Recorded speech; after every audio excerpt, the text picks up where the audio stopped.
As money continued to move further away from physical form, another quiet shift took place. Trust, which had once rested on metal and later on paper, began to rest increasingly on systems themselves. Not on what was held, but on how reliably value moved from one place to another. The question was no longer whether something existed somewhere, but whether the process surrounding it would continue to function. This was a subtle change, but a significant one. Earlier forms of money asked people to believe in substance. Later forms asked them to believe in promises. Now, belief began to center on continuity, on the expectation that tomorrow would resemble today closely enough for obligations to remain meaningful. Money became less about storage and more about flow. Value did not need to sit still. It needed to circulate, to arrive when expected, to move predictably through systems that most people would never see in full. Stability depended less on possession and more on coordination. This required a different kind of confidence. People no longer needed to know where value was kept. They needed to know how it behaved. They trusted patterns rather than objects, timing rather than weight, procedure rather than substance. This trust was built slowly. Systems demonstrated reliability through repetition. Payments arrived, records aligned, transfers completed without disruption. Each successful exchange reinforced the belief that the system worked, even if its inner workings remained obscure. Obscurity did not weaken trust. It often strengthened it. Understanding every detail was no longer necessary. Participation required only familiarity with outcomes. If effort consistently led to reward, belief followed naturally. Money became something people used rather than something they examined. This distance between use and understanding marked a new stage. Money had become infrastructure. Like roads or language, it was relied upon without being questioned daily. It shaped movement without demanding attention. Its presence was felt mainly through absence or failure. As long as systems functioned, they remained invisible. This invisibility allowed scale to increase further.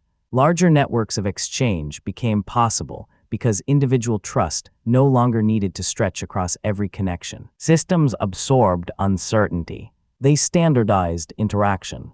They allowed people to cooperate across vast distances without direct knowledge of one another. But scale introduced fragility of a different kind. When trust rests on process rather than substance, disruption can spread quickly. Confidence depends on expectation. If expectation weakens, behavior changes. Not dramatically at first, but incrementally. People hesitate. They delay. They shorten commitments. These small shifts accumulate. Money reflects these changes immediately, not through announcement, but through movement. Circulation slows.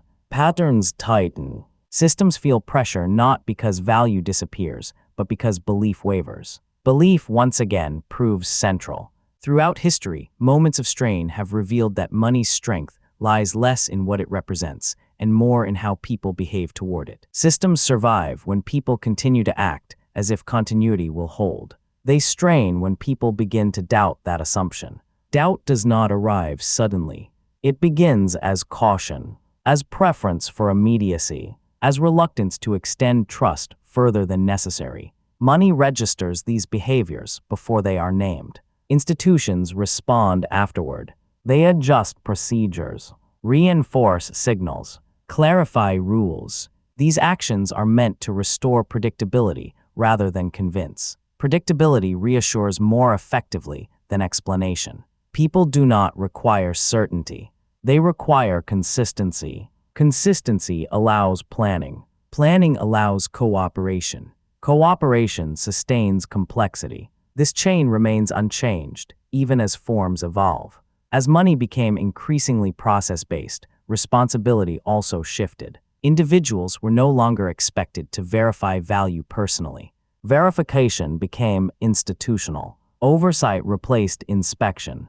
Assurance replaced visibility. This reduced effort for most participants. Life became easier to navigate. Exchange required fewer checks. Trust was embedded in structure. People could focus on their immediate roles rather than the system as a whole. But this ease came with dependency. When systems hold trust on behalf of individuals, individuals become reliant on those systems. Not consciously but practically, daily life begins to assume continuity as a given. Assumption becomes habit. Habit becomes expectation. Expectation becomes dependence. This dependence is not weakness. It is the cost of coordination at scale. Large societies cannot function without shared reliance on systems beyond individual control. Money sits at the center of this reliance. It links effort to outcome across layers of abstraction. It allows people to act locally while participating globally. It makes coordination possible without requiring comprehension. Yet it also means that when systems strain, many feel it at once. The very feature that enables scale amplifies impact. This amplification is not accidental. It is inherent. Money does not isolate people from one another. It connects them. When connections tighten, shocks travel further. When they loosen, cooperation narrows. History moves between these states repeatedly. Periods of expansion follow periods of consolidation. Confidence widens, then contracts. Money adapts to these shifts, becoming more fluid or more restrained depending on behavior. It does not choose direction. It follows use. This responsiveness is why money persists across forms and eras. It is not rigid enough to shatter easily, nor fixed enough to resist change. It evolves by absorbing human behavior rather than correcting it. From trust in metal to trust in paper to trust in promises, and now to trust in process, the evolution has been gradual and cumulative. Each step has asked people to accept more abstraction in exchange for convenience, reach, and continuity. Each acceptance has been provisional. Nothing has ever been final. Money continues to move forward in this way, shaped by how people live within systems they did not design, relying on patterns they may not fully understand, trusting just enough in continuity to act, plan, and cooperate. This trust is quiet. It does not announce itself. It is renewed daily through ordinary use. And as long as that renewal continues, money remains what it has always been. Not a solution to uncertainty, but a way of living with it. As this reliance on process deepened, money also began to change how people related to responsibility within systems they could not see. In earlier stages, responsibility was closer to the surface. A person could trace an exchange back to its source. If something failed, the cause often felt identifiable. With process-based money, responsibility became layered and indirect. Most people no longer interacted with the origin of value.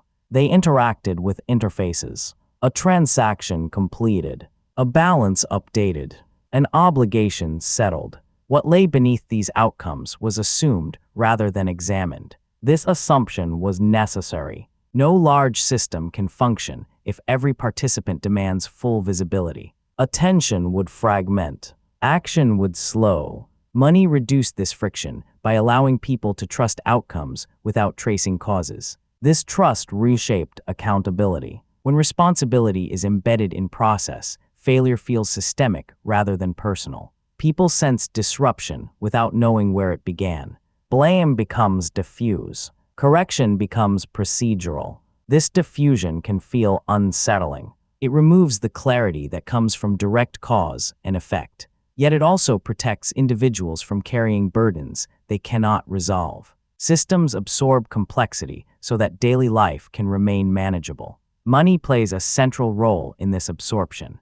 It translates countless individual actions into structured patterns. It allows institutions to respond to behavior in aggregate rather than case by case. This aggregation enables scale, but it also distances experience from explanation. Explanation becomes secondary. What matters most is whether things continue to work. When they do, reflection fades. When they do not, attention returns sharply. People do not ask how money works in stable times. They ask when stability wavers. These moments of questioning recur across history. They reveal that money's legitimacy does not come from understanding, but from reliability. People do not require transparency in normal times. They require continuity. Continuity reassures. It allows routines to persist. It allows planning to extend beyond the present. It allows people to invest effort without constant doubt. This reassurance is fragile but resilient. Fragile because it rests on expectation. Resilient because expectation is reinforced daily through use. As long as most exchanges succeed, belief holds. This belief is not ideological. It is practical. People continue to use money because it allows them to live their lives without excessive negotiation. It simplifies interaction.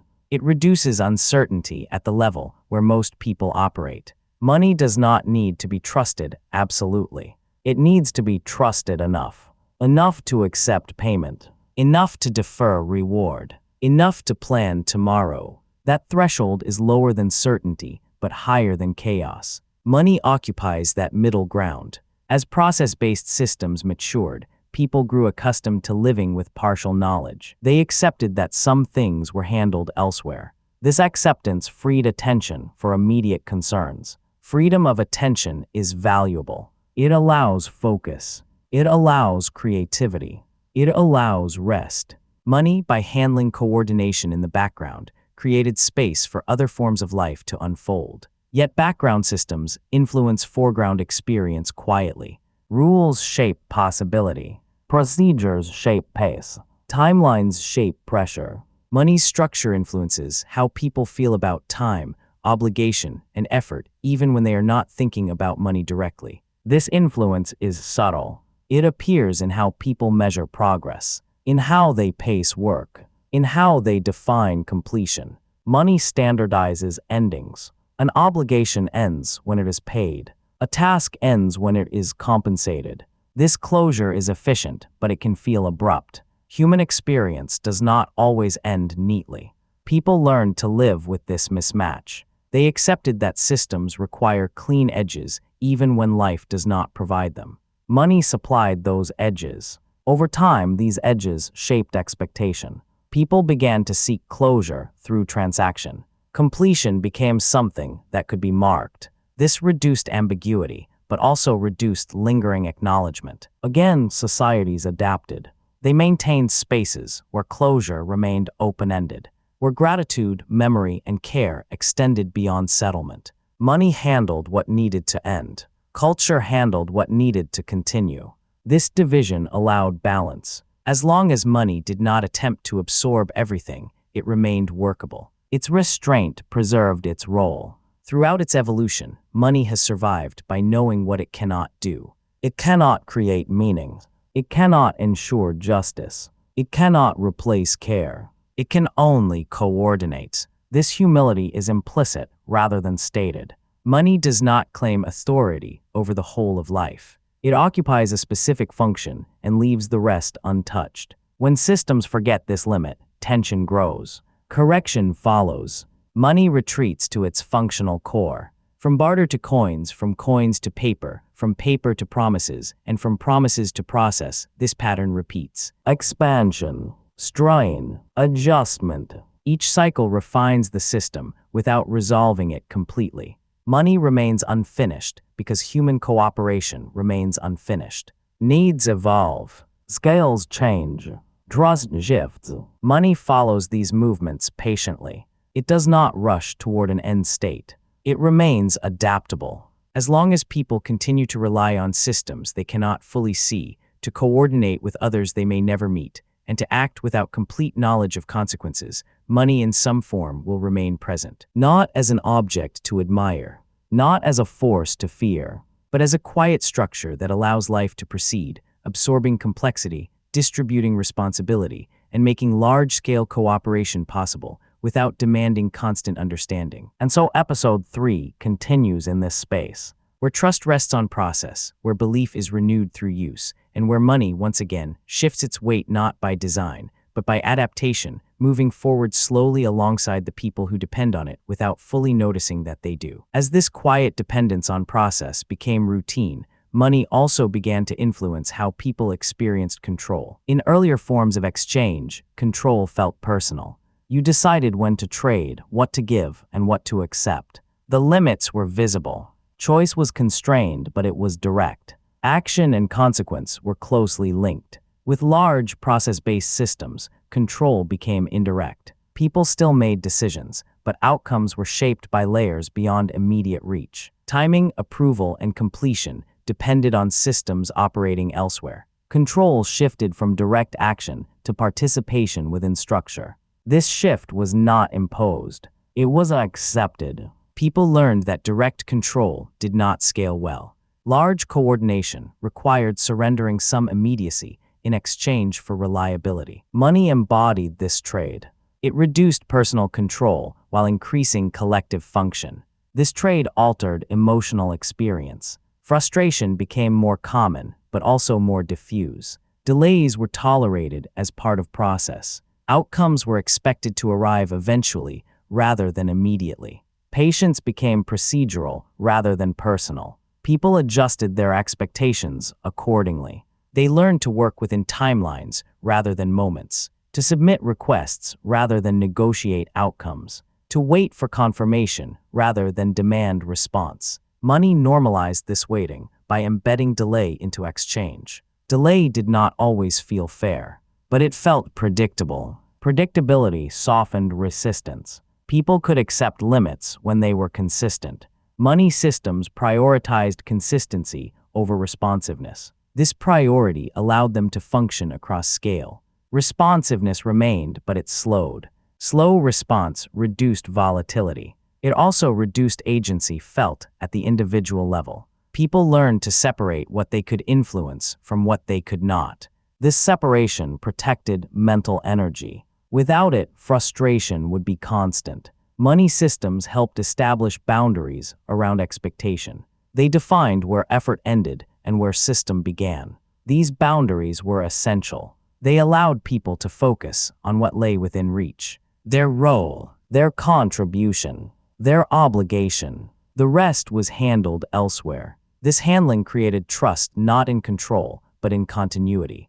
People did not need to control outcomes. They needed to believe that outcomes would arrive within acceptable bounds. Money reinforced this belief through repeated fulfillment. When fulfillment failed, attention sharpened. People questioned procedures. They sought clarity. They demanded reassurance. Systems responded with explanation, reform, or reinforcement. These responses were aimed at restoring predictability rather than expanding control. Control remained limited. This limitation became normal. People accepted that participation did not grant mastery. They learned to operate within systems larger than themselves. Money facilitated this acceptance by making interaction manageable without granting authority. Authority remained centralized. Coordination required it. This centralization reduced chaos but increased distance. People rarely saw where decisions were made.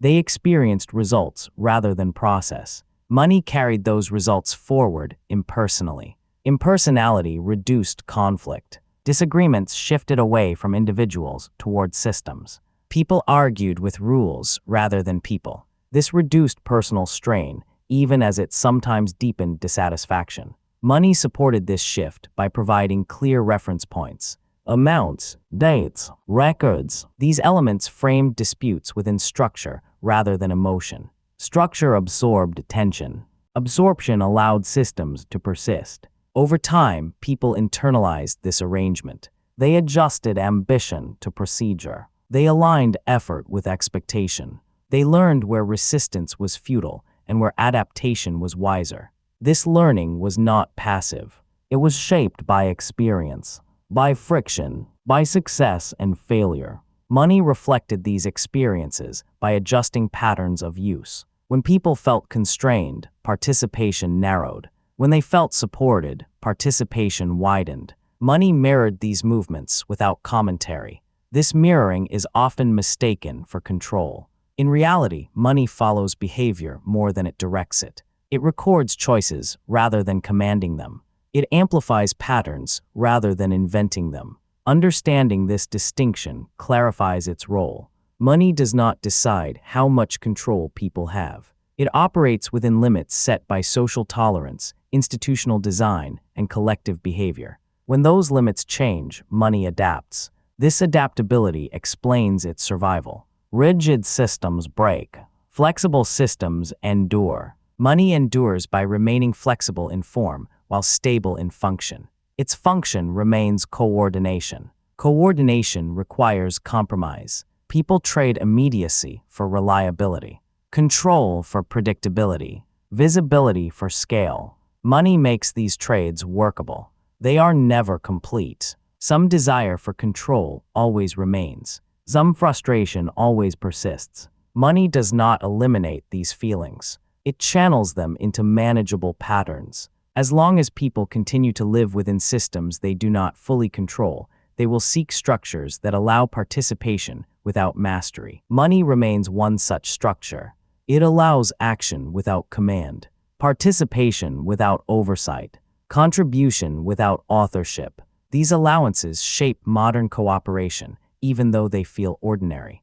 Ordinary systems are powerful. They shape behavior without announcement. They persist without praise. They adapt without declaration. Money continues in this way, embedded in routine, shaping how people experience control, responsibility, and limitation, moving forward quietly alongside human life, adjusting slowly as tolerance shifts, and remaining present not because it grants power, but because it makes participation possible in a world too complex for direct control alone. As this indirect sense of control became familiar, money also began to influence how people understood participation itself. In earlier exchange, participation was unmistakable. If you traded, you were present. If you contributed, your role was visible. Inclusion and exclusion were clear because they depended on proximity and recognition. With system-based money, participation became quieter. A person could take part without being seen. Their effort could enter a system and move onward without carrying their identity with it.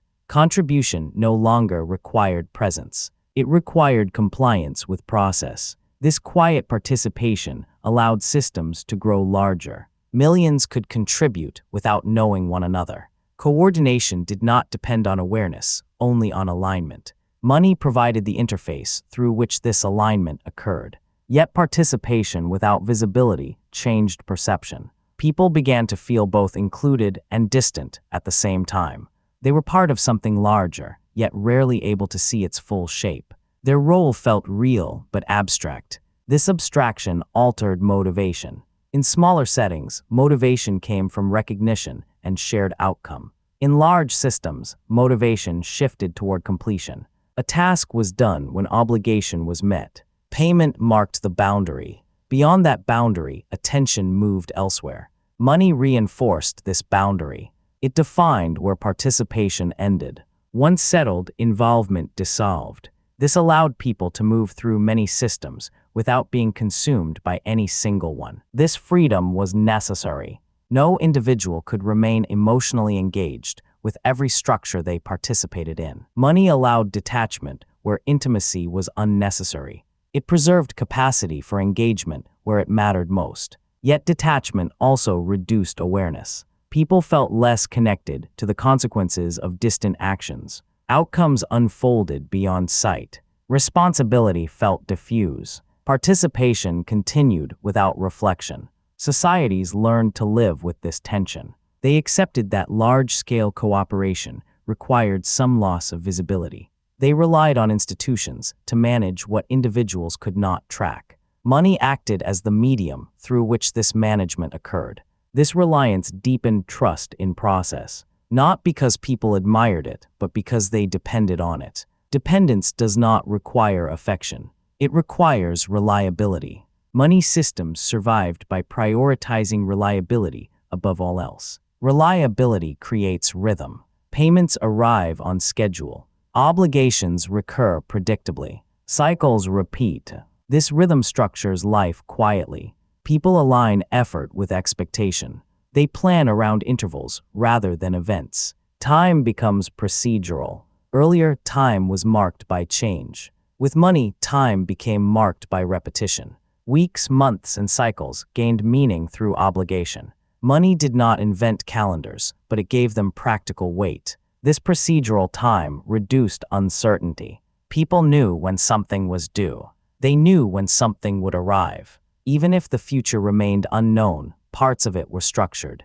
This structure reduced anxiety. Money provided that structure, not by explaining the future, but by dividing it into manageable segments. People lived from obligation to obligation, outcome to outcome, trusting that continuity would hold between them. Trust here was not emotional. It was functional. People trusted systems the way they trusted bridges, not because they understood their design, but because they crossed them daily without collapse. Use reinforced belief.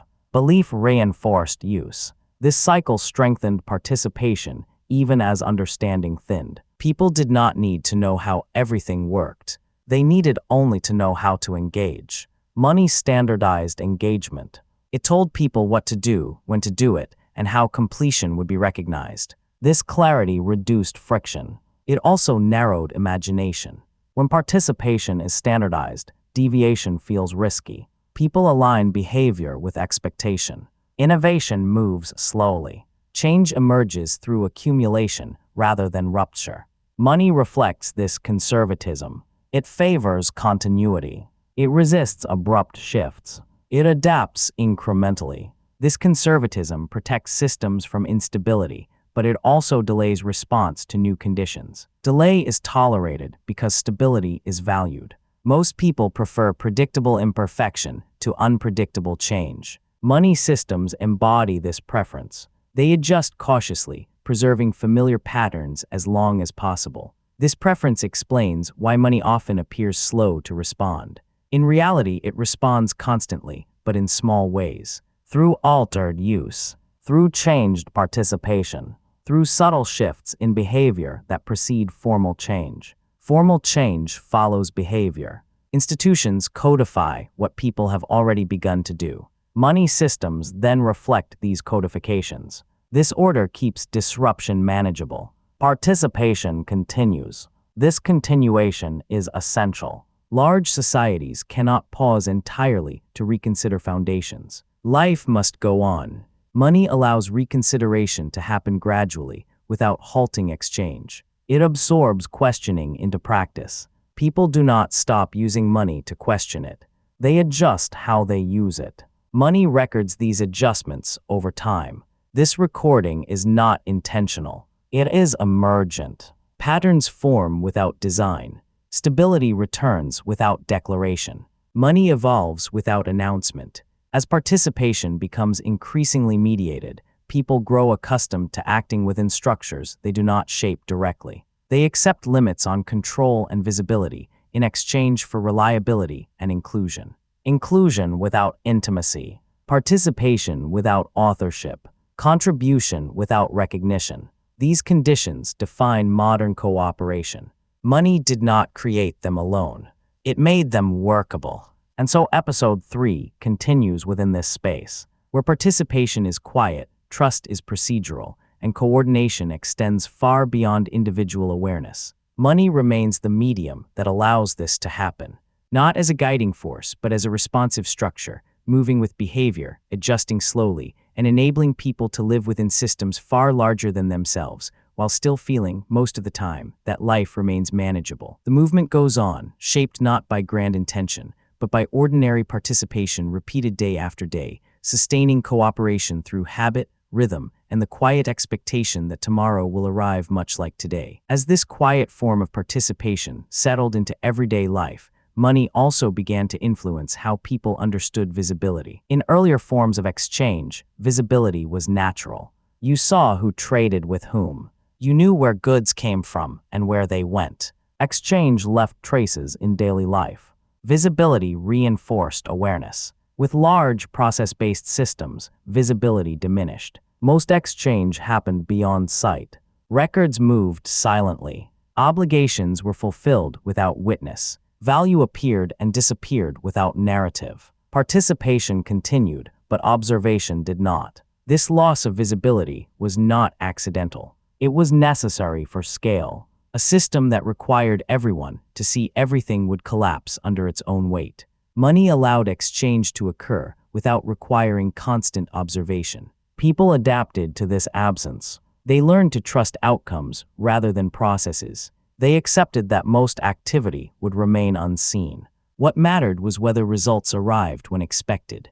Expectation replaced observation. This replacement shaped emotional life quietly. People stopped watching systems closely. They focused on personal routines. Money operated in the background, like infrastructure, only noticed when disrupted. This background presence reduced mental strain. No one could track the full movement of value in a complex society. Money allowed people to participate without carrying that burden.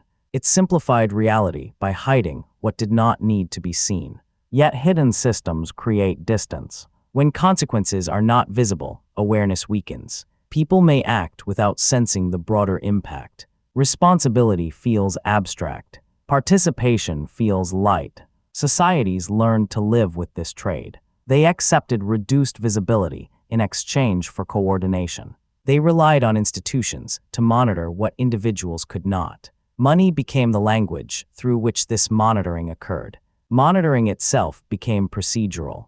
Reports, records, and summaries replaced stories. Patterns mattered more than examples. Aggregates mattered more than individuals. Money translated countless small actions into signals that institutions could read. This translation allowed governance. It allowed adjustment without direct intervention. It allowed systems to respond to trends rather than incidents. This responsiveness increased stability, but also widened the gap between experience and explanation. People felt effects before they understood causes. This delay was normal. Understanding always lagged behind experience. Money reflected experience immediately through behavior. Understanding followed later, often imperfectly. This imperfection did not stop use. People continued to rely on money because it worked often enough. Reliability mattered more than clarity. Money did not need to explain itself. It needed to function.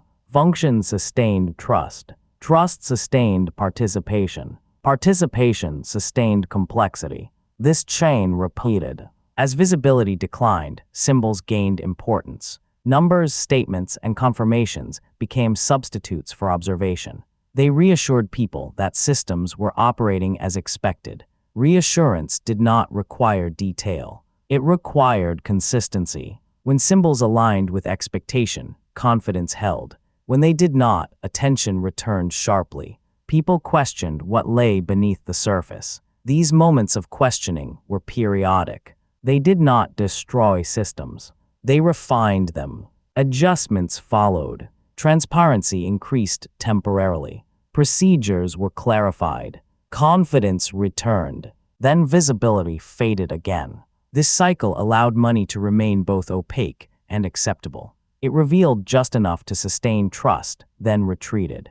This balance was learned. Too much opacity eroded confidence. Too much visibility overwhelmed participation. Money systems evolved to occupy the middle ground. This middle ground changed over time. As societies grew more complex, tolerance for opacity increased. People accepted that understanding everything was impossible. They focused on what affected them directly. Money supported this focus. It reduced the need to understand beyond immediate interaction. It allowed people to engage locally within global systems without carrying global awareness. This localization of attention was essential. Without it, life would feel unmanageable. Money allowed people to live within complexity without being crushed by it. Yet complexity still shaped experience indirectly. Decisions made elsewhere affected outcomes here. People sensed connection without seeing it. This sensing produced unease at times, curiosity at others. Money mediated this unease by providing predictability at the interface. Even if causes were distant, effects followed familiar patterns. Familiarity reassured. People learned to accept partial understanding as normal. They trusted patterns more than explanations. Money became one of those patterns. It did not explain the world. It stabilized interaction within it. As visibility declined, participation became increasingly routine. Exchange felt automatic. Obligation felt scheduled. Completion felt procedural. This routinization freed attention. People could devote energy to personal concerns rather than systemic awareness. Money handled coordination quietly. Quiet systems endure. They do not demand loyalty. They do not ask for admiration. They function, and in functioning, they are accepted. Money achieved this status over long periods of adjustment. From visible barter to abstract process, each step reduced the need for observation. Each step increased reliance on trust. Each step made participation easier and understanding thinner. People accepted these changes because they allowed life to continue with less friction. Friction draws attention. Ease allows forgetting. Forgetting is not failure. It is how complex systems remain livable. Money enables this forgetting by working in the background, absorbing complexity, and presenting only what is necessary for action. As long as it continues to do so, people will continue to participate without needing to see the whole. And so the movement continues quietly, shaped by how much visibility people need, how much opacity they tolerate, and how systems adjust to maintain that balance. Money remains at the center of this adjustment, not as something to be seen clearly, but as something that allows life to proceed without requiring constant sight, explanation, or understanding. As this balance between visibility and opacity became familiar, money also began to shape how people understood continuity of identity within systems. In earlier exchange, identity and action were closely linked. You were known by what you did and by whom you dealt with. Exchange reinforced identity because it was personal. Your reputation traveled with you. As money became more abstract, identity receded from exchange. A transaction no longer required knowing who someone was beyond what the system recognized. Names, faces, and histories mattered less than validity. Participation depended on compliance with structure rather than personal standing. This separation altered experience quietly. People learned that they could act without being known. They could contribute without being recognized. Identity became something carried elsewhere, outside of transaction. This allowed privacy. Privacy reduced exposure. It protected individuals from judgment in routine exchange. Money made it possible to participate without narrating oneself. This relief mattered in large societies where constant recognition would be exhausting. Yet identity does not disappear when it is not required. It shifts location. People invested identity in roles outside of exchange. In family, in belief, in craft, in personal story. Money handled coordination. Identity lived elsewhere. This division stabilized behavior. When exchange does not threaten identity, participation becomes easier. People do not need to defend who they are in order to act. Money allows interaction to remain neutral. Neutrality supports scale. Large systems cannot carry personal meaning for everyone. They require abstraction. Money provided that abstraction by reducing interaction to function. Function replaced narrative. This replacement did not erase meaning. It displaced it. Meaning continued in spaces not governed by exchange. Societies learned to protect these spaces because they were essential. Money respected these boundaries when they were reinforced by use. When exchange attempted to absorb identity, resistance followed. People reclaimed meaning through custom, language, and separation. Money retreated to its functional role. This retreat preserved trust. Money remained acceptable because it did not claim authority over who people were. It coordinated what they did together, not who they were individually. As identity became layered, people navigated multiple roles simultaneously. Participant in systems, member of communities, bearer of personal history. Money moved across these layers without preference. This indifference was not coldness. It was necessity. No system of exchange can carry the full weight of identity without collapsing. Money survived by refusing that burden. Over time, this refusal shaped expectation. People stopped looking to money for recognition. They expected it to provide closure, not acknowledgement. Completion, not mining. This clarity reduced disappointment. Money did not promise dignity. It promised settlement. When it delivered settlement reliably, it was trusted. When people sought dignity elsewhere, social life remained balanced. This balance was learned through experience. Periods of strain revealed when boundaries blurred. Correction followed. Systems adjusted. Money returned to its limited role. Through all these adjustments, money continued to evolve as a medium of coordination rather than expression. It carried value without story. It carried obligation without emotion. It carried effort without identity. These limitations allowed it to function where other forms of connection could not. They also required supplementation. Human life filled the gaps money left open. Through relationship, through ritual, through memory, through care, these elements gave life texture beyond transaction. Money did not replace them. It made room for them by handling what could be standardized. This division remains essential. As long as people live within large systems, they will need ways to act together without merging identities. Money provides that possibility. It allows people to remain themselves while participating in structures larger than any one person. This quiet allowance is part of its endurance. From early barter, where identity was inseparable from exchange, to abstract systems where exchange operates independently of personhood, the shift has been gradual. Each step reduced exposure. Each step increased scale. Each step required acceptance of distance. People accepted these changes not because they desired abstraction, but because life at scale demanded it. Money followed that demand patiently. It adapted form without altering function. It moved with human behavior rather than ahead of it. It became quieter as societies grew louder.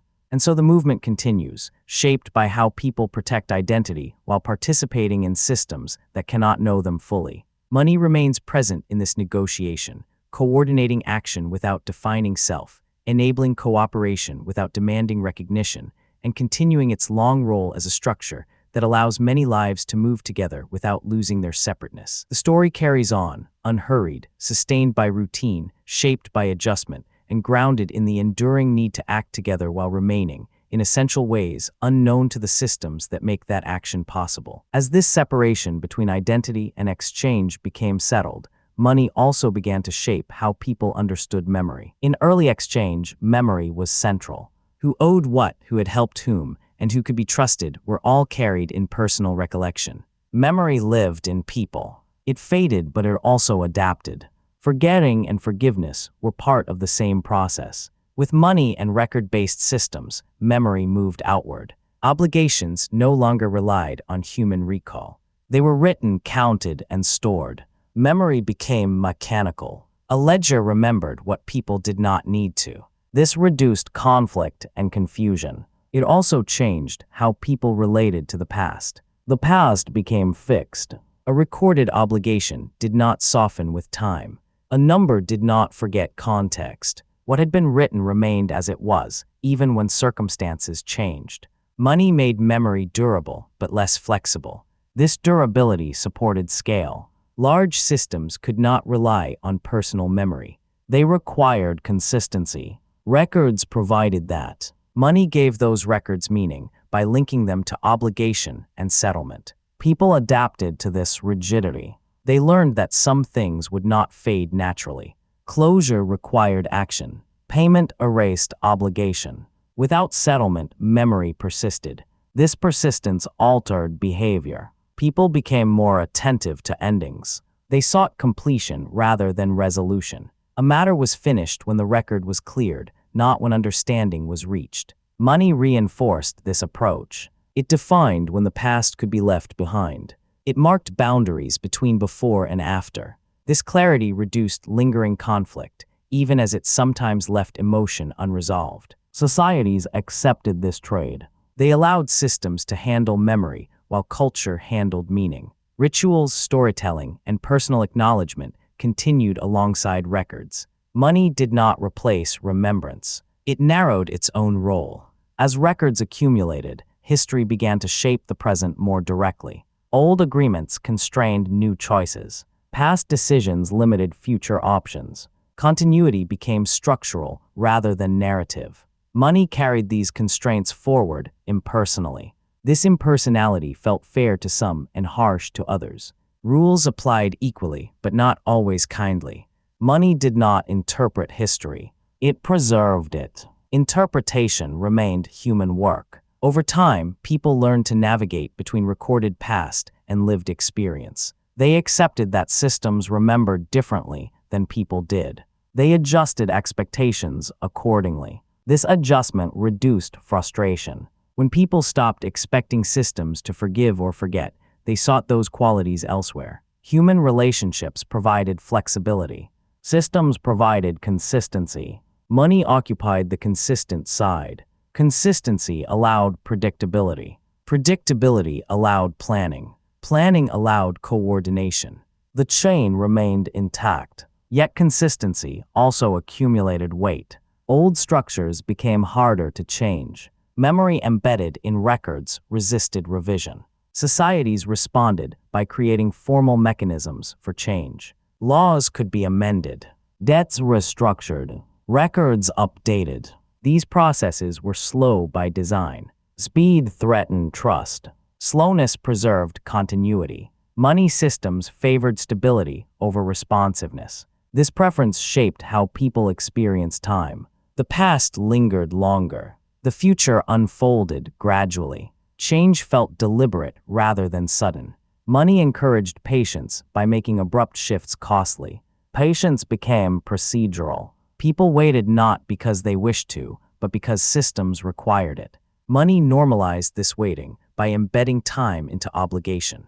As memory moved outward, personal recollection lost some of its practical role. People no longer needed to remember every exchange. They relied on records. This freed mental space. It also reduced narrative richness. Stories faded where numbers remained. Societies compensated through culture. They preserved memory through shared accounts rather than through obligation. History became something to learn rather than something to settle. Money handled settlement. Story handled remembrance. This division allowed both to coexist. Money did not need to remember why. It needed only to remember what. Human memory supplied the rest. As long as this balance held, systems remained workable. When it strained, people reacted. They sought context. They demanded reconsideration. They questioned rigidity. Systems responded cautiously, adjusting rules while preserving structure. Money adapted by incorporating change slowly. It absorbed new understandings without erasing old ones entirely. It layered adjustment over continuity. This layering became characteristic. Old memories remained beneath new arrangements. The system carried traces of its past even as it moved forward. Money embodied this accumulation. From early barter, where memory lived in people, to modern systems where memory lives in structure, the shift was gradual. Each step reduced reliance on personal recall. Each step increased dependence on record. Each step traded flexibility for scale. People accepted these trades because they made large cooperation possible. Money remains part of this acceptance. It carries memory forward without emotion, without context, and without intent. It does not judge the past. It preserves it. What people do with that preservation remains a human choice. And so the movement continues, shaped by how societies balance remembrance and release, structure and story, record and meaning. Money remains the medium that remembers reliably so that people do not have to, allowing life to continue without being bound entirely by what came before, even as the past quietly shapes the present through systems that remember long after individuals have moved on. As this shift of memory from people to systems became familiar, money also began to shape how people experienced forgetting. In earlier life, forgetting was natural. Time softened obligations. Distance reduced intensity. What was not reinforced gradually faded. Forgetting allowed relationships to heal and life to move forward without constant accounting. With recorded money, forgetting became harder. Systems remembered even when people wished to forget. A record did not tire. It did not forgive. It did not reinterpret events as circumstances changed. What had been written remained present until it was formally resolved. This persistence changed emotional life quietly. People learned that some things would not disappear on their own. Closure required action rather than time. Settlement replaced forgiveness. Payment replaced release. Money made forgetting procedural. An obligation ended not when memory faded, but when the record was cleared. This clarity reduced ambiguity. It also reduced gentleness. Life became more precise, but sometimes less forgiving. Societies adapted. They learned to distinguish between what systems should remember and what people should release. Money handled formal obligation. Human relationships handled emotional memory. Each had its place. This separation allowed balance. Without it, rigidity would dominate. With it, structure and compassion could coexist. Money did not prevent forgetting. It required it to happen elsewhere. As systems grew more complex, the cost of forgetting incorrectly increased. A forgotten record could cause harm. An overlooked obligation could ripple outward. Precision became important. Accuracy gained moral weight. Care and record-keeping became a form of responsibility. This responsibility shifted labor. More effort went into maintaining memory externally so that people could forget internally. Systems carried detail so individuals did not have to. This trade reduced mental load, even as it increased institutional burden. People grew accustomed to this arrangement. They trusted that systems would remember on their behalf. They focused attention on present concerns. Money allowed life to proceed without constant reference to the past. Yet the past remained active. It shaped options, constrained choices, and influenced outcomes even when it was not consciously recalled. Money carried these influences forward silently. Silence is powerful. When causes are not visible, effects feel inevitable. People experience outcomes without narrative. This can produce resignation or acceptance, depending on context. Societies responded by telling stories. History, education, and reflection reintroduced narrative where systems offered only structure. These stories did not alter records. They provided meaning alongside them. Money did not compete with story. It coexisted. It allowed structure to persist without explanation. Story allowed explanation without altering structure. Together, they made continuity tolerable. Over time, people learned to live within this duality. They accepted that some things would be remembered by systems and others by people. They adjusted expectation accordingly. Frustration softened when boundaries were understood. This understanding was experiential. People learned through friction, through moments when forgetting was impossible and moments when memory was unnecessary. Money shaped these moments by defining where formality ended and informality began. These boundaries were not fixed. They shifted with culture, scale, and tolerance. Money adapted by changing scope rather than nature. It remembered more or less, depending on what societies required. Throughout its evolution, money has been closely tied to how societies manage memory and forgetting. Too much memory freezes action. Too much forgetting dissolves trust. Money sits between these extremes. It preserves what must endure and allows the rest to fade elsewhere. This balance is not perfect, but it is workable. Workable is enough. From barter, where memory lived entirely in people, to coins and paper, where memory became shared, to records and processes, where memory became structural, the movement has been consistent. People seek ways to move forward without carrying everything behind them. Money provides one such way. It does not relieve people of responsibility. It organizes responsibility so that life can continue. It allows forgetting where forgetting is healthy and remembrance where remembrance is necessary. This quiet role is rarely noticed. Money is discussed in terms of value and exchange, but its deeper function lies in how it manages time. What is carried forward? What is settled? What is allowed to pass? As long as people live within time, as long as the past must be honored without dominating the present, and as long as the future requires preparation without certainty, money will continue to play this role. Not loudly, not decisively, but patiently, embedded in routine, shaping how societies remember and forget just enough to keep moving forward. As this balance between memory and forgetting settled into practice, money also began to shape how people understood renewal. In early life, renewal was physical and visible. Tools wore out and were repaired. Fields rested and were replanted. Effort returned in cycles that could be seen and felt. Renewal depended on rest, repetition, and care. Money introduced a different rhythm. Value could be renewed without repairing the original thing. An obligation settled could immediately be replaced by another. Exchange did not require rest in the same way that bodies and land did. Continuity could be maintained through flow rather than pause. This altered how people experienced cycles. Earlier, cycles were enforced by limitation.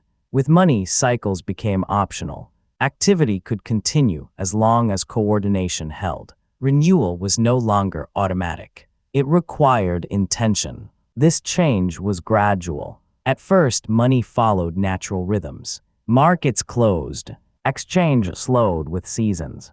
Over time, as systems grew more reliable, activity detached from natural constraint. Renewal became something to manage rather than something that arrived on its own. People adapted to this shift. They learned to schedule rest instead of waiting for it. They planned pauses rather than relying on exhaustion to enforce them. Money made continuous activity possible, but it did not remove the need for renewal. This distinction mattered.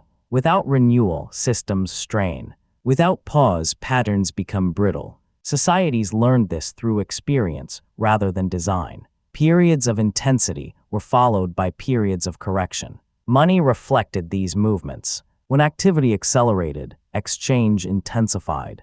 When strain appeared, behavior slowed. Money did not impose renewal. It responded to it. This responsiveness made renewal uneven. Some parts of society paused while others continued. Some rhythms overlapped. Coordination required constant adjustment. Money carried these adjustments forward quietly. Over long spans, people became skilled at sensing when renewal was needed, not through calculation, but through feeling. Fatigue, hesitation, reduced engagement. These signals appeared in behavior before they were named.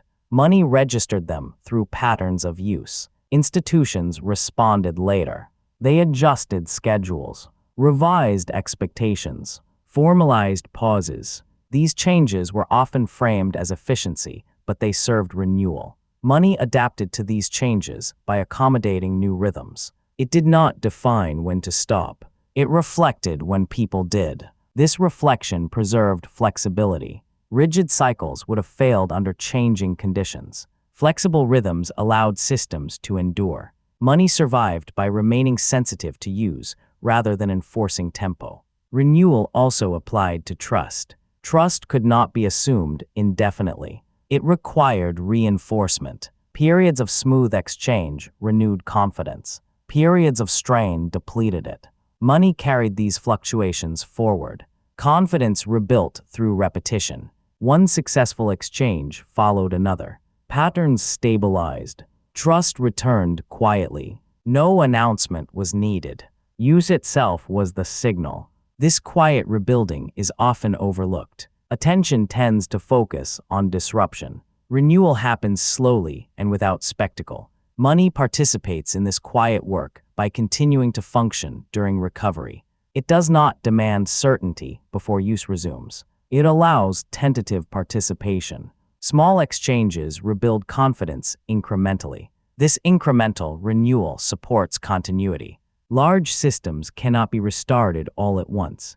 They resume through countless small actions. Money enables this by allowing partial engagement without full commitment. People test. They observe.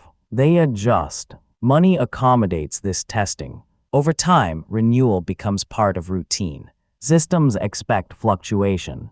They plan for adjustment. They incorporate buffers. Money reflects this maturity by absorbing variation without collapse. This absorption does not eliminate difficulty. It moderates it. From barter, where renewal was enforced by nature, to coins, where renewal followed supply, to records and processes, where renewal depended on behavior, the shift has been consistent. People move from enforced cycles to managed ones.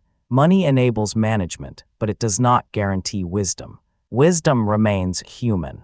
People must decide when to pause, when to continue, when to repair, and when to let go. Money provides signals, not answers. These signals are subtle. They appear in participation, in willingness, in rhythm. Those who pay attention adjust early. Those who do not feel adjustment later. Money records both. It does not favor foresight or delay. It carries forward what people do. This neutrality is why money can support renewal without directing it. It remains a medium through which cycles express themselves rather than a mechanism that controls them. As long as people continue to live within time, to tire and recover, to accelerate and pause, money will continue to adapt to these rhythms. It will not replace renewal. It will coexist with it, quietly, allowing continuity to resume after strain, allowing trust to rebuild after doubt, allowing systems to recover without requiring perfect alignment. And so the movement continues, shaped by how people manage their own limits, reflected through exchange, and carried forward by a system that responds to human rhythm rather than dictating it, enabling life to proceed not without interruption, but with the capacity to begin again. As this capacity for renewal became part of ordinary life, money also began to shape how people understood limits. In early exchange, limits were immediate and physical. You could only trade what you had. You could only give what you could carry. Scarcity was visible. Exhaustion enforced restraint. With abstract money, limits became less obvious. Value could be represented without being present. Obligations could be created faster than effort could replenish. Exchange no longer stopped automatically when bodies tired or resources paused. Limits still existed, but they were no longer felt directly. This distance changed behavior. People learned to operate closer to boundaries without sensing them clearly. Activity continued until something signaled strain. That signal was rarely physical at first. It appeared as hesitation, delay, or tightening of participation. Money reflected these signals. It did not announce that limits had been reached. It showed it through patterns. Slower movement, shorter commitments, reduced willingness to extend trust. These changes were subtle. Often they were noticed only in hindsight. At the time, they felt like caution rather than constraint. People adjusted behavior without naming the reason. This adjustment was adaptive. It allowed systems to slow before breaking.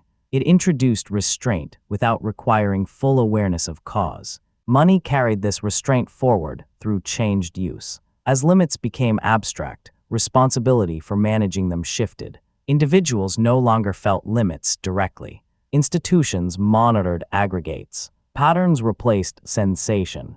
Oversight replaced intuition. This shift required trust. People trusted that someone, somewhere, was watching boundaries they could no longer see. Money enabled this trust by translating countless actions into signals that could be observed at scale. Yet trust in oversight was never complete. People retained instinctive caution. They tested boundaries indirectly. They waited. They watched. Money reflected this watching by registering hesitation as behavior. When confidence returned, participation expanded again. This expansion and contraction formed a rhythm, not enforced by rule, but guided by collective sensing. Money became the medium through which this sensing expressed itself. Limits were no longer walls. They were gradients, approached slowly, felt unevenly, crossed sometimes without awareness. This made correction more complex. When limits are visible, correction is direct. When they are abstract, correction is delayed. Systems respond after pressure has accumulated. Adjustment follows experience rather than foresight. Money participates in this delay. It does not warn. It records. It shows what has already happened. This backward-looking nature is not a flaw. It is a reflection of how human systems learn. Learning follows action. Action precedes understanding. Money carries the record of that sequence. Over long periods, societies learned to build buffers around limits they could not see. Reserves, margins, redundancies. These were attempts to restore distance from boundaries that abstraction had compressed. Money enabled these buffers by making them measurable and transferable. Yet buffers, too, could fade from awareness. When systems function smoothly, margins feel unnecessary. People move closer to limits again. Confidence expands. Caution recedes. The cycle repeats. Money does not prevent this cycle. It reflects it faithfully. This faithfulness is part of its endurance. Money does not moralize limits. It does not enforce restraint. It allows behavior to express itself until adjustment becomes necessary. Necessity is the teacher. Through repeated cycles, societies became more skilled at recognizing early signals. They learned to read patterns. They learned when slowing was wiser than pressing forward. This learning was uneven. Some paid attention. Others did not. Money carried both responses forward without preference. Outcomes diverged. Experience accumulated. Money preserved that experience structurally, not as wisdom but as constraint. Rules, norms, and practices emerged from past encounters with limits. These constraints shaped future behavior quietly. People inherited them without knowing their origin. This inheritance stabilized systems. Limits that were once discovered painfully became embedded into routine. Money reflected these routines through accepted ranges, expectations, and norms of exchange. Yet no set of constraints remained final. Conditions changed. Scale increased. New forms of abstraction emerged. Old limits reappeared in new forms. Money adjusted again. From barter where limits were immediate to coins, where limits followed supply, to records and processes, where limits followed behavior, the progression has been consistent. Limits move further from sensation and closer to structure. Money adapts by becoming a language for managing what cannot be directly felt. It does not remove limits. It relocates them. This relocation allows expansion, but it requires attention. When attention fades, pressure builds. When pressure builds, correction follows. This pattern repeats across time. Money remains central to this pattern because it is where behavior becomes visible again. It is where abstract limits re-enter experience through changed use. People may not see the boundary, but they feel its approach through friction. That friction slows action. Slowing allows renewal. Renewal restores distance. Distance allows movement to resume. Money carries this entire sequence forward quietly, without instruction, without warning, and without judgment. As long as people continue to push against limits they cannot fully see, money will continue to serve as the medium through which those limits are encountered, adjusted to, and carried into the future. Not as a guide, not as a guardian, but as a responsive structure that records human behavior as it unfolds, allowing societies to move, pause, and move again within boundaries that are discovered not by design, but by living. As these abstract limits became part of lived experience, money also began to shape how people understood balance. In early life, balance was physical. You felt when effort exceeded strength. You saw when resources thinned. Balance was enforced by the body and the land. When imbalance appeared, correction was immediate. With money-based systems, balance became less tangible. Imbalance could grow quietly. Activity could continue without obvious strain.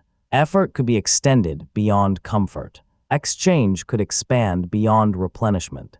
Balance still mattered, but it was no longer felt directly. Instead, balance appeared through patterns. Participation increased or slowed. Commitments lengthened or shortened. Confidence widened or narrowed. Money reflected these movements not as warnings, but as shifts in behavior. People learned to read these shifts intuitively. Not everyone could explain them, but many sensed them. Something felt stretched. Something felt tight. Decisions adjusted slightly in response. Money carried those adjustments forward. This sensing was collective rather than individual. No single person held the whole picture. Balance emerged from many small decisions interacting. Money aggregated these decisions into visible outcomes. Aggregation changed responsibility. Balance was no longer something one person maintained. It was something systems held collectively. Oversight replaced instinct. Indicators replaced sensation. This replacement was imperfect. Indicators lagged. They simplified. They could not capture everything that mattered, but they were enough to guide adjustment most of the time. Most of the time is sufficient. Societies do not require constant equilibrium. They require recoverable imbalance. Money supports this by allowing systems to drift within tolerable ranges and correct when pressure accumulates. Correction rarely feels elegant. It arrives as friction, as hesitation, as constraint, as slowed movement. People experience it as inconvenience rather than instruction. Money communicates through inconvenience. When exchange becomes harder, people adjust. They reduce exposure. They reconsider commitments. They restore balance through behavior rather than decree. This behavioral correction is gradual. It spreads unevenly. Some adjust early, others later. Money records all of it, compressing diverse responses into overall pattern. This compression can make change appear sudden in retrospect. In reality, it unfolds slowly. Balance is restored not by a single action, but by accumulation of small shifts. Money allows these shifts to coordinate without centralized control. This decentralization is essential. Central control cannot perceive all local conditions. Balance must emerge from distributed sensing. Money provides the medium through which this sensing becomes collective. Yet distributed sensing requires tolerance for error. Some will misjudge. Some will overcorrect. Some will delay. Money accommodates this diversity by averaging outcomes over time. Averages hide extremes. This hiding protects systems from volatility. It also masks individual experience. People may feel strain even when the system appears balanced. Societies respond to this tension through supplemental structures. Support, relief, and adjustment mechanisms arise to address what averages obscure. Money does not replace these mechanisms. It operates alongside them. Its role remains coordination, not care. Balance, not comfort. Continuity, not perfection. Understanding this limitation prevents disappointment. Money cannot guarantee harmony. It can only support manageability. It allows systems to function within imperfect balance rather than collapse under imbalance. As abstraction increased, balance became a shared responsibility. People learned that their individual actions mattered less in isolation and more in aggregate. This awareness softened personal blame and sharpened collective attention. Yet collective attention is diffuse. It moves slowly. It reacts after patterns form. Money participates in this reaction by adjusting flows in response to use. These adjustments are often mistaken for intent. Money is said to push or pull. In reality, it mirrors. It responds to what people are already doing. Understanding this mirroring reveals money's true character. It is not a force imposing balance. It is a surface reflecting imbalance until correction emerges. From barter, where balance was enforced by scarcity, to coins, where balance followed supply, to records and processes, where balance followed behavior, the evolution has been consistent. Balance moves from sensation to structure. Money adapts by becoming a language for expressing what cannot be felt directly. It does not instruct people to slow down. It makes slowing visible. It does not demand restraint. It records when restraint appears. This recording is enough. Over time, societies learn to live within this feedback loop. They trust it not because it is perfect, but because it is familiar. They accept that imbalance will occur and that correction will follow.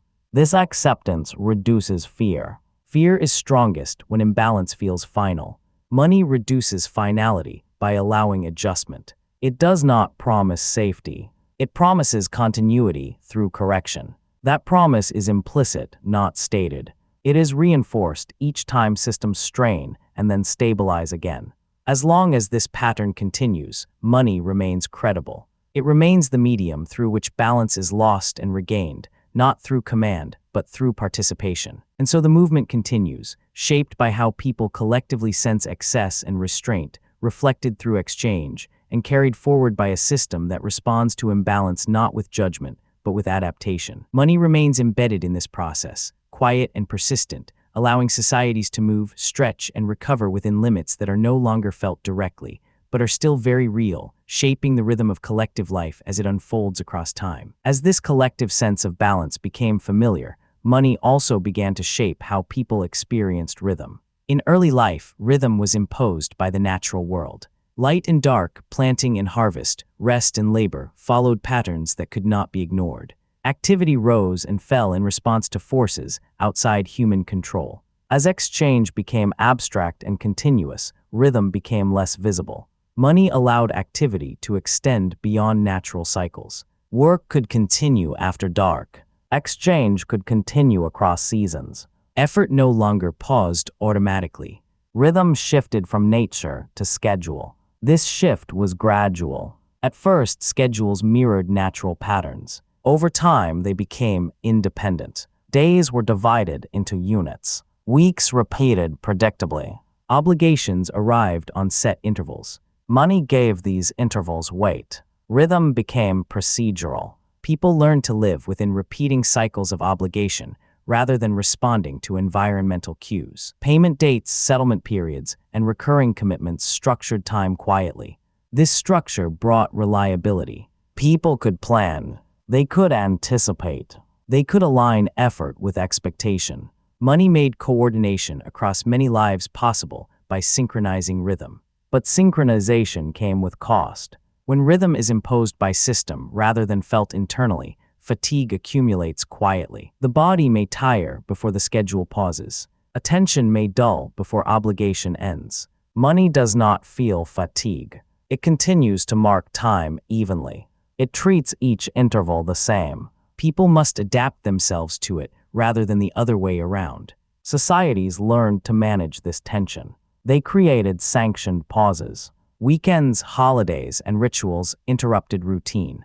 These breaks were not economic necessities. They were human ones. Money adapted to these pauses without resisting them. It paused when people paused. It resumed when people returned. This accommodation preserved legitimacy. Over long periods, rhythm became layered. Natural cycles continued beneath procedural ones. Personal rhythms coexisted with institutional schedules. Money interacted mostly with the latter, leaving the former to be managed privately. This layering allowed flexibility. People learned to move between rhythms, to meet obligations while protecting rest, to participate in systems without surrendering entirely to them. This navigation was uneven. Some rhythms aligned well, others conflicted. Money did not resolve these conflicts. It made them visible through strain. Strain appeared as reduced engagement, as mistakes, as withdrawal. Money reflected these signs through slowed participation and altered patterns. Institutions responded gradually. They adjusted schedules. They revised expectations. They formalized pauses. These adjustments were framed as efficiency, but they served sustainability. Money absorbed these changes without complaint. It adjusted to new rhythms as long as they were widely observed. Use determined legitimacy. This adaptability preserved continuity. Rigid rhythm would have exhausted participation. Flexible rhythm allowed renewal. Money survived by aligning with human tolerance rather than enforcing tempo. Rhythm also influenced trust. Predictable cycles reinforced confidence. Irregularity weakened it. People learned to associate reliability with repetition. Money provided that repetition through scheduled exchange. Over time, this repetition became background. People stopped noticing rhythm consciously. They lived within it. Only when it changed did attention return. Change felt disruptive not because it was harmful, but because it broke expectation. Money registered this disruption immediately through altered behavior. This sensitivity allowed correction. Systems adjusted tempo when participation flagged. They slowed where strain appeared. They resumed pace when confidence returned. Money did not decide these adjustments. It mirrored them. This mirroring is consistent across its evolution. Money does not lead rhythm. It follows it. From barter where rhythm followed nature, to coins, where rhythm followed trade routes, to records and processes, where rhythm follows schedules, the progression has been steady. Rhythm moves from external constraint to internal management. Money adapts by becoming a timekeeper rather than a taskmaster. It marks intervals. It does not enforce meaning. People decide how to live within those intervals. As long as people require coordination across time, some shared rhythm is necessary. Money provides that rhythm in a form that can scale, but it remains incomplete. It cannot sense fatigue. It cannot feel rest. It cannot know when renewal is due. These judgments remain human. Societies continue to adjust the relationship between system rhythm and lived rhythm. They negotiate pace through behavior rather than decree. Money carries the outcome of that negotiation forward. This process never settles permanently. Conditions change. Tolerance shifts. New rhythms emerge. Money adapts again. And so episode 3 continues in this exploration of abstraction not as loss, but as relocation. Control relocates. Limits relocate. Balance relocates. Rhythm relocates. Money follows each relocation, not by resisting it, but by absorbing it into structure. It remains a medium through which human life finds coordination without surrendering entirely to uniformity, allowing many rhythms to coexist within a shared frame, enabling societies to move together without demanding that everyone move in the same way or at the same pace at all times. The movement continues, patient and unannounced, shaped by how people live within time, adjust to strain, and seek renewal within systems that mark time evenly, while human life moves unevenly beneath them. As this shared rhythm became embedded in daily life, money also began to shape how people understood momentum. In earlier forms of exchange, momentum was fragile. Activity built slowly and faded quickly. A journey began and ended. A market gathered and dispersed. Movement depended on presence. When people stopped, exchange stopped with them. With abstract, system-based money, momentum became sustained. Exchange no longer depended on individual presence. Systems continued to operate even as participants came and went. Value moved while people rested. Obligations progressed while attention shifted elsewhere. Momentum detached from bodies. This detachment changed perception. People began to experience continuity as something external. Activity seemed to carry itself forward.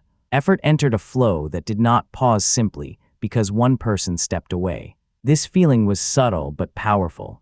Momentum created expectation. If something had been moving yesterday, it was assumed to move tomorrow. Planning extended naturally. Interruption felt unusual. Money reinforced this assumption by marking continuity through ongoing exchange. As long as transactions cleared and obligations advanced, momentum appeared intact. Yet momentum can mask strain. When activity carries itself forward, exhaustion is harder to notice. Systems continue even when participants tire. People adjust individually, but the overall flow persists. This persistence is both strength and risk. It allows coordination to survive temporary withdrawal. It also delays recognition of collective fatigue. Money reflects momentum faithfully, not discerning whether it is healthy or strained. Signs of strain appear indirectly. Small delays, minor errors, reduced engagement. Money registers these signs as subtle changes in pattern. Slowing circulation, shortened horizons, hesitation at the margins. These signals accumulate. At first, they feel insignificant. Over time, they reshape momentum. What once moved easily now requires effort. Continuity begins to feel heavy. People respond gradually. They conserve energy. They narrow participation.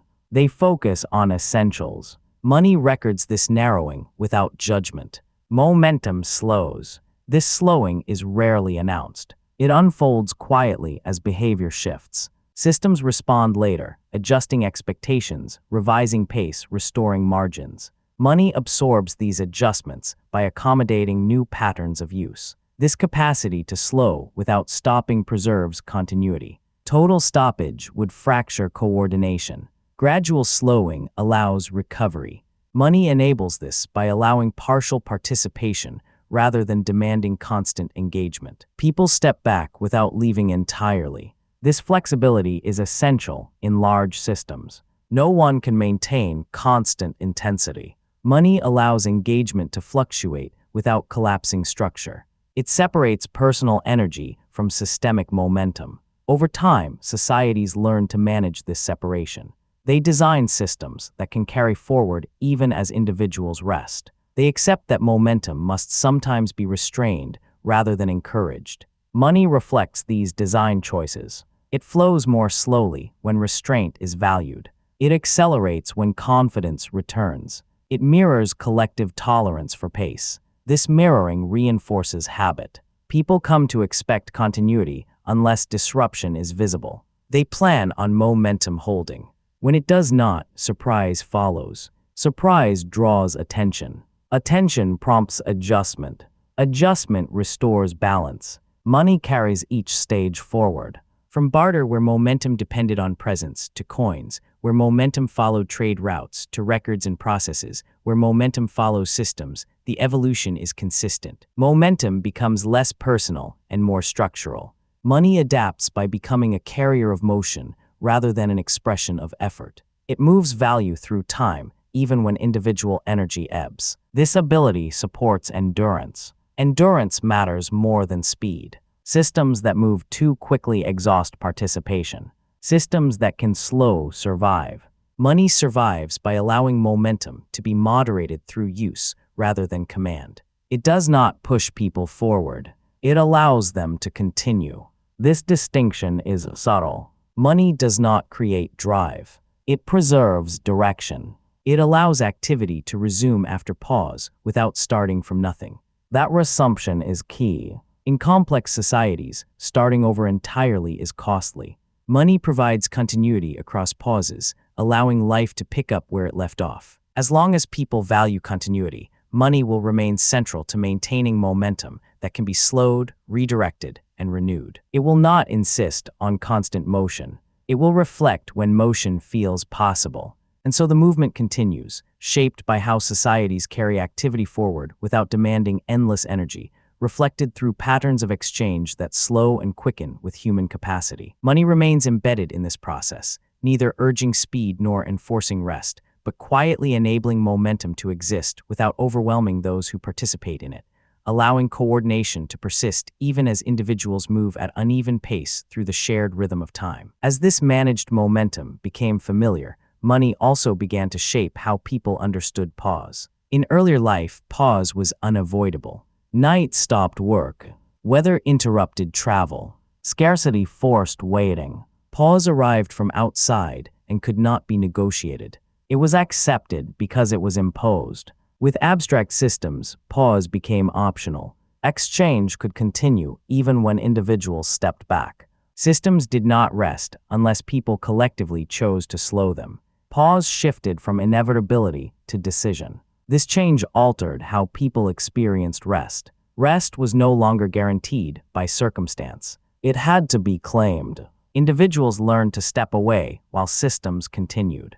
Money made this possible by separating personal participation from collective continuity. This separation was protective.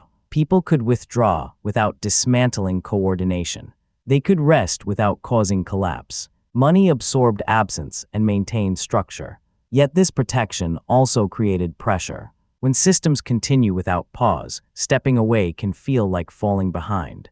Activity carries on. Obligations accumulate. Return requires catching up. Pause becomes costly. Societies learn to manage this tension gradually. They created shared pauses, agreed moments when systems slowed together. These pauses restored balance between motion and rest. Money adapted by respecting them when they were widely observed. This respect was practical. Money follows use. When people pause together, exchange pauses. When people resume, exchange resumes. No enforcement is required. Coordination emerges from behavior. Over time, people became sensitive to the difference between individual pause and collective pause. Individual pause relieved fatigue, but did not reset rhythm. Collective pause restored it. Money reflected this distinction by responding more clearly to shared behavior than to isolated withdrawal. This reflection shaped expectation. People came to understand that rest was most effective when coordinated. Money provided the signal that coordination had occurred by slowing visibly. Visibility mattered.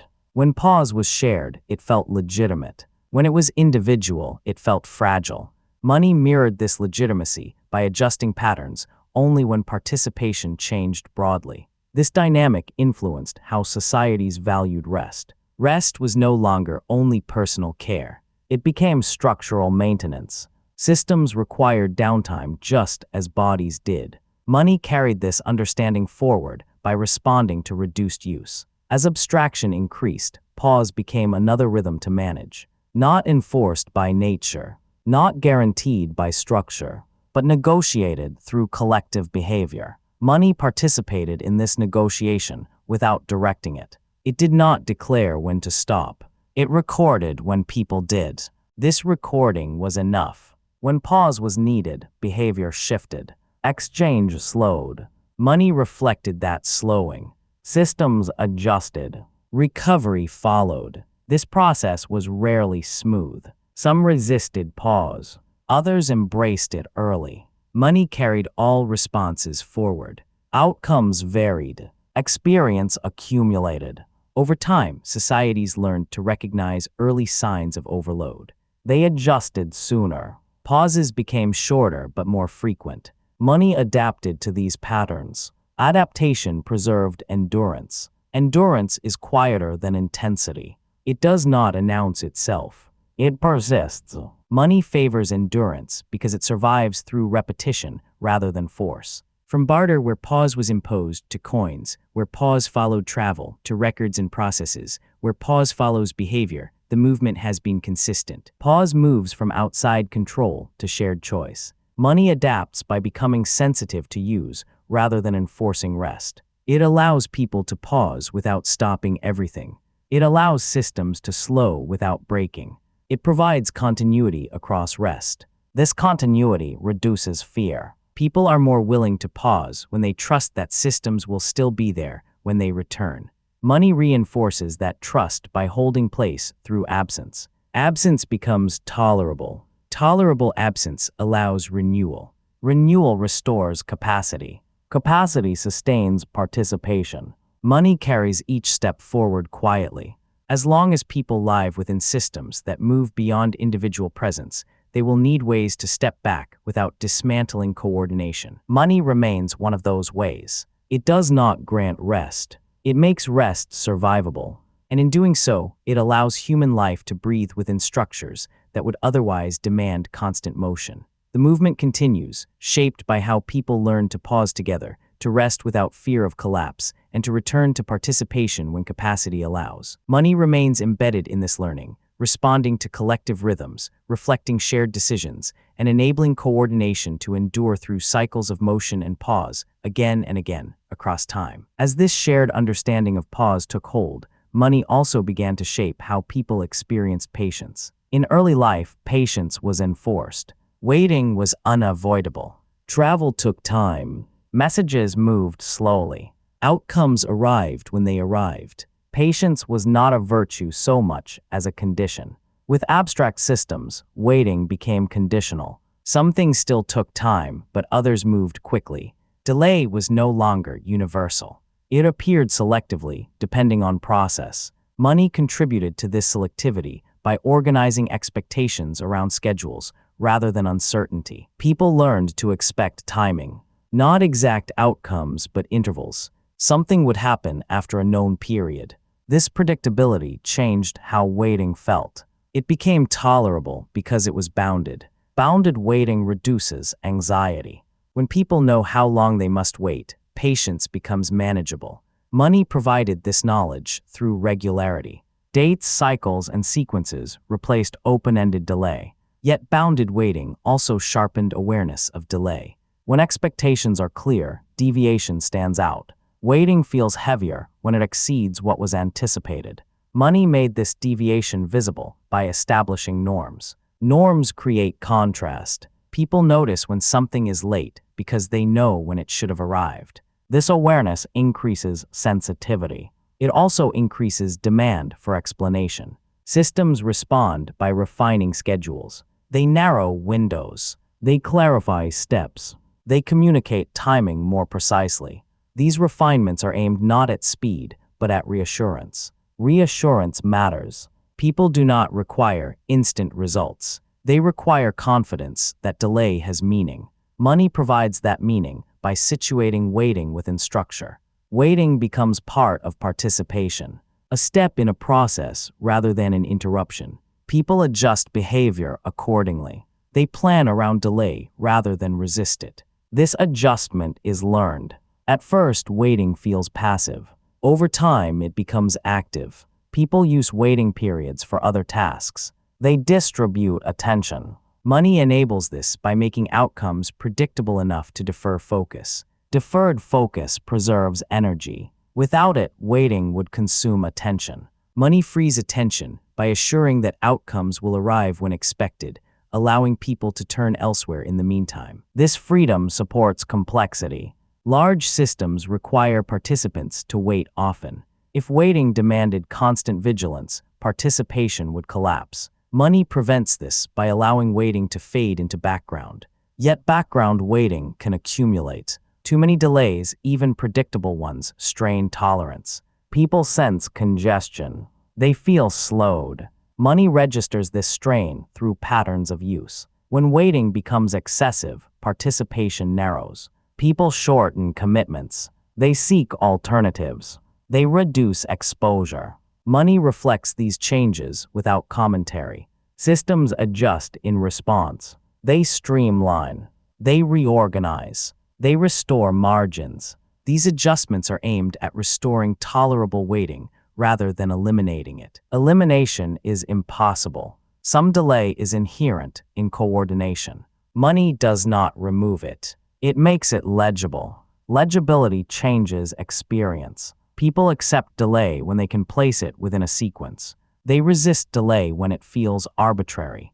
Money provides sequence through process. Process replaces uncertainty with order. Order does not guarantee satisfaction. It guarantees orientation. People know where they are in relation to outcome. This orientation matters more than speed. Without orientation, waiting feels endless. With it, waiting feels finite. Money supplies this orientation by structuring time around obligation and completion. Over long periods, societies refine tolerance for waiting.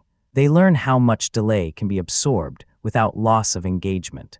Money becomes a gauge for this tolerance, reflecting when waiting is acceptable and when it becomes a barrier. This reflection is continuous. It happens quietly through use. No declaration is needed. Patterns shift.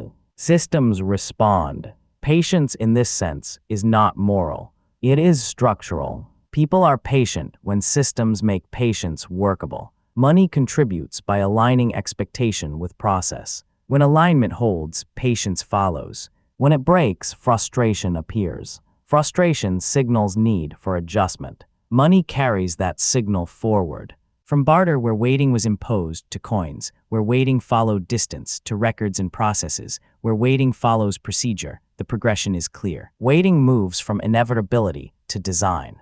Money adapts by becoming a tool for managing expectation rather than enduring uncertainty. It does not teach patience. It creates conditions in which patience is possible. This distinction matters. People do not become more patient because they are instructed to. They become patient when waiting fits within their understanding of time and effort. Money helps create that fit. As long as coordination requires delay, patience will remain part of exchange. Money will continue to shape how it is experienced, not by eliminating waiting, but by making it bearable. And so the movement continues, shaped by how people learn to live with delay that is no longer natural but procedural, no longer imposed but structured. Money remains embedded in this learning, organizing time quietly, aligning expectation with outcome, and allowing patience to exist not as resignation, but as a manageable part of living within systems that move at a pace no single person controls, yet everyone must accommodate. As this procedural patience became part of everyday experience, money also began to shape how people understood anticipation. In earlier life, anticipation was vague. Outcomes depended on weather, distance, and chance. People hoped rather than expected. Preparation was cautious because the future was uncertain. With structured exchange, anticipation became more precise. Money allowed people to imagine future outcomes with greater clarity. Not certainty, but shape. A sequence could be followed. An obligation could be projected. Anticipation became organized rather than open-ended. This organization changed emotional tone. Hope became quieter. Anxiety became more specific. People no longer worried about everything at once. They worried about particular moments. Deadlines replaced uncertainty. Money contributed to this narrowing. By linking effort to future settlement, it gave anticipation boundaries. People could see where preparation ended and waiting began. This reduced diffuse fear. Boundaries mattered. Without them, anticipation overwhelms attention. With them, it becomes manageable. Money provided those boundaries through structure. Yet structured anticipation also intensified focus. When the future is clearly outlined, deviations feel sharper. Small changes draw attention. Disruption stands out against expectation. Money sharpened this contrast by establishing norms. Norms guide behavior. They tell people what to expect and when. Anticipation aligns with these expectations. When alignment holds, confidence follows. When it breaks, unease appears. Money registers this unease through behavior. People delay. They hesitate. They shorten plans. These adjustments reflect uncertainty about anticipated outcomes. Money records these shifts as changes in pattern. Anticipation softens. People move from projection to caution. They prepare less far ahead. They narrow horizons. Money adapts by reflecting shorter cycles of engagement. This adaptability is essential. If anticipation were rigid, systems would fracture under uncertainty. Money survives by allowing anticipation to contract and expand with confidence. Expansion and contraction form another rhythm. Periods of long planning alternate with periods of short focus. Money carries both without resistance. It does not prefer optimism or caution. It reflects whichever is present. Over time, societies become skilled at living with this fluctuation. They accept that anticipation will never be stable. It responds to experience. Money becomes a medium through which that response is expressed. This expression is subtle. Anticipation does not announce itself. It appears in how far ahead people are willing to commit, in how much uncertainty they tolerate, in how flexible their plans become. Money translates these choices into structure. Long commitments indicate confidence. Short commitments indicate caution. Money aggregates these signals into overall direction. Direction emerges gradually. No single decision defines it. It forms through accumulation. Money records this accumulation patiently. Patience remains central. Anticipation without patience collapses into urgency. Money tempers urgency by distributing outcomes across time. It allows anticipation to exist without demanding immediate resolution. This distribution supports stability. People can live with uncertainty when it is spaced. Money spaces uncertainty by embedding it in process. One step follows another. Each step narrows uncertainty slightly. This narrowing is comforting. It allows people to move forward without knowing everything at once. Money enables this by linking effort to incremental outcome rather than final result. Incremental outcome reduces risk. It allows adjustment. If something changes, plans can be revised. Money supports revision by allowing commitments to be broken into parts. Parts are easier to manage than wholes. This modularity is a key feature of abstract exchange. It allows anticipation to be flexible. People can prepare without locking themselves entirely into a single future. Money encourages this flexibility by rewarding partial participation. You do not need to commit everything at once. You can proceed step by step. This approach lowers the emotional cost of anticipation. Lower cost increases participation. People are more willing to engage when anticipation feels manageable. Money supports this willingness by structuring the future into approachable segments. Yet segmentation can also fragment attention. People focus on the next step rather than the whole. Long-term meaning can fade. Societies counter this by maintaining narratives that extend beyond immediate settlement. Money does not provide narrative. It provides sequence. Narrative remains human work. Together, sequence and narrative allow anticipation to exist without becoming either reckless or paralyzing. Money supplies the sequence. Culture supplies the story. As long as both are present, anticipation remains balanced. From barter where anticipation was shaped by uncertainty, to coins, where anticipation followed distance, to records and processes, where anticipation follows structure, the progression is clear. Anticipation becomes more defined, but never complete. Money adapts by becoming a tool for living with partial knowledge. It does not remove uncertainty. It organizes it. This organization allows people to act, prepare, and wait without demanding full foresight.